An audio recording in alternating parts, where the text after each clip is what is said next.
ঢাকাই সিনেমার নায়িকা মিষ্টি জান্নাত ক্যারিয়ারে সিনেমা আর অভিনয় দিয়ে আলোচনার সৃষ্টি না করতে পারলেও ব্যক্তিজীবনের নানা মুখরোচক গল্পে সংবাদের শিরোনাম হতে জড়ি নেই তার।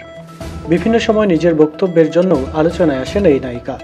যেমনটা সম্প্রতি এক সাক্ষাৎকারে প্রযোজকদের সঙ্গে নায়িকাদের প্রেমের বিষয়ে মন্তব্য করেন তিনি।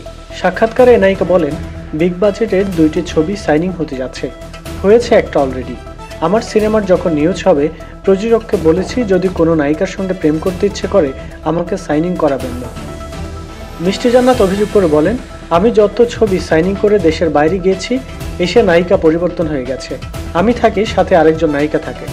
যে কোনোভাবে দেখা যায় আমি যে ছবিতে ছিলাম বিগ বাজেটের হলেই নায়িকারা দেখা যায় ওই প্রযোজকের সাথে প্রেম করা শুরু করে দেয়।